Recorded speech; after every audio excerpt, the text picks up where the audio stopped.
"Here," cried Alice, quite forgetting in the flurry of the moment how large she had grown in the last few minutes, and she jumped up in such a hurry that she tipped over the jury box with the edge of her skirt, upsetting all the jurymen onto the heads of the crowd below, and there they lay sprawling about, reminding her very much of a globe of goldfish she had accidentally upset the week before.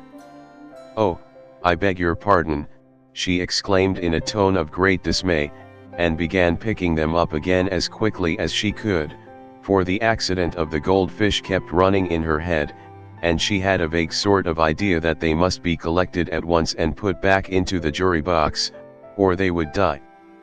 "The trial cannot proceed," said the king, in a very grave voice, "until all the jurymen are back in their proper places. All," he repeated with great emphasis, looking hard at Alice as he said so. Alice looked at the jury box, and saw that, in her haste, she had put the lizard in head downwards, and the poor little thing was waving its tail about in a melancholy way, being quite unable to move. She soon got it out again, and put it right. "Not that it signifies much," she said to herself, "I should think it would be quite as much use in the trial one way up as the other." As soon as the jury had a little recovered from the shock of being upset, and their slates and pencils had been found and handed back to them, they set to work very diligently to write out a history of the accident, all except the lizard, who seemed too much overcome to do anything but sit with its mouth open, gazing up into the roof of the court. "What do you know about this business?" the king said to Alice. "Nothing," said Alice. "Nothing whatever," persisted the king. "Nothing whatever," said Alice. "That's very important," the king said, turning to the jury. They were just beginning to write this down on their slates, when the White Rabbit interrupted. "Unimportant, your majesty means, of course," he said, in a very respectful tone, but frowning and making faces at him as he spoke. "Unimportant, of course, I meant," the king hastily said, and went on to himself in an undertone, "important, unimportant, unimportant, important," as if he were trying which word sounded best. Some of the jury wrote it down important, and some unimportant. Alice could see this, as she was near enough to look over their slates, but it doesn't matter a bit, she thought to herself. At this moment the king, who had been for some time busily writing in his notebook, called out silence, and read out from his book, Rule 42. All persons more than a mile high to leave the court. Everybody looked at Alice. "I'm not a mile high," said Alice. "You are," said the king. "Nearly 2 miles high," added the queen. "Well, I shan't go, at any rate," said Alice. "Besides, that's not a regular rule, you invented it just now." "It's the oldest rule in the book," said the king. "Then it ought to be number 1, said Alice. The king turned pale, and shut his notebook hastily. "Consider your verdict," he said to the jury, in a low trembling voice. "There's more evidence to come yet, please your majesty," said the White Rabbit, jumping up in a great hurry. "This paper has just been picked up." "What's in it?" said the queen. "I haven't opened it yet," said the White Rabbit, "but it seems to be a letter, written by the prisoner to somebody." "It must have been that," said the king, "unless it was written to nobody, which isn't usual, you know." "Who is it directed to?" said one of the jurymen. "It isn't directed at all," said the White Rabbit. "In fact, there's nothing written on the outside." He unfolded the paper as he spoke, and added, "It isn't a letter, after all, it's a set of verses." "Are they in the prisoner's handwriting?" asked another of the jurymen. "No, they're not," said the White Rabbit, "and that's the queerest thing about it." The jury all looked puzzled. "He must have imitated somebody else's hand," said the king. The jury all brightened up again. "Please your majesty," said the knave, "I didn't write it, and they can't prove that I did, there's no name signed at the end." "If you didn't sign it," said the king, "that only makes the matter worse. You must have meant some mischief, or else you'd have signed your name like an honest man." There was a general clapping of hands at this. It was the first really clever thing the king had said that day. "That proves his guilt, of course," said the queen, "so, off with, dot." "It doesn't prove anything of the sort," said Alice. "Why, you don't even know what they're about." "Read them," said the king. The White Rabbit put on his spectacles. "Where shall I begin, please your majesty?" he asked. "Begin at the beginning," the king said, very gravely, "and go on till you come to the end, then stop." There was dead silence in the court, whilst the White Rabbit read out these verses. "They told me you had been to her, and mentioned me to him. She gave me a good character, but said I could not swim. He sent them word I had not gone. We know it to be true. If she should push the matter on, what would become of you? I gave her 1, they gave him 2, you gave us 3 or more, they all returned from him to you, though they were mine before. If I or she should chance to be involved in this affair, he trusts to you to set them free, exactly as we were. My notion was that you had been, before she had this fit, an obstacle that came between him and ourselves and it. Don't let him know she liked them best, for this must ever be a secret, kept from all the rest, between yourself and me. That's the most important piece of evidence we've heard yet," said the king, rubbing his hands. "So now let the jury, if any one of them can explain it," said Alice. She had grown so large in the last few minutes that she wasn't a bit afraid of interrupting him. "I'll give him 6pence. I don't believe there's an atom of meaning in it."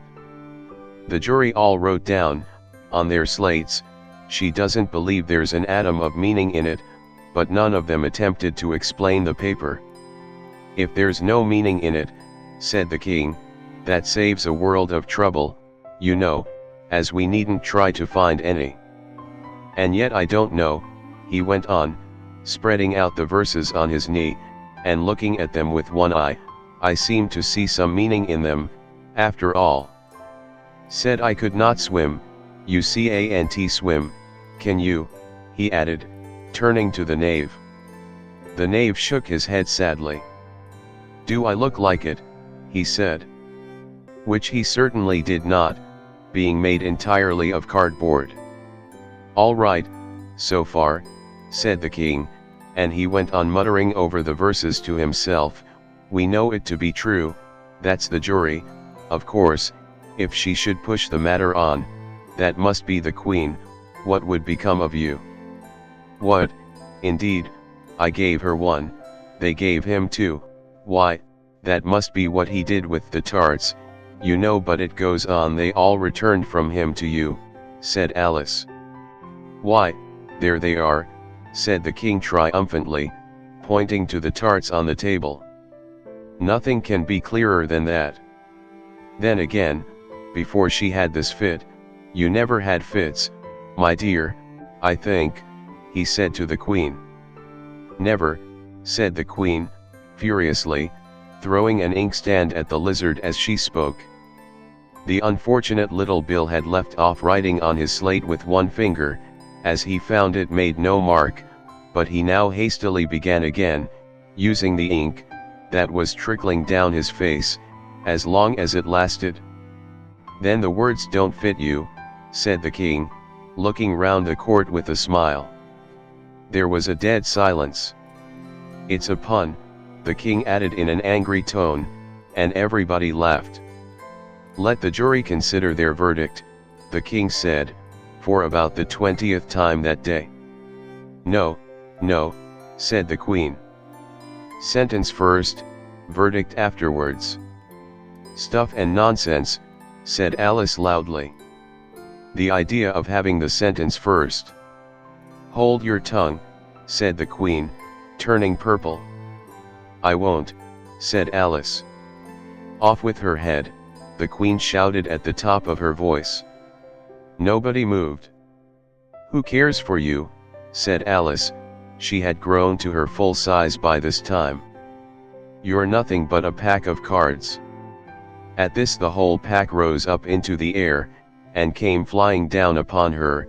She gave a little scream, half of fright and half of anger, and tried to beat them off, and found herself lying on the bank, with her head in the lap of her sister, who was gently brushing away some dead leaves that had fluttered down from the trees upon her face. "Wake up, Alice dear," said her sister. "Why, what a long sleep you've had." "Oh, I've had such a curious dream," said Alice.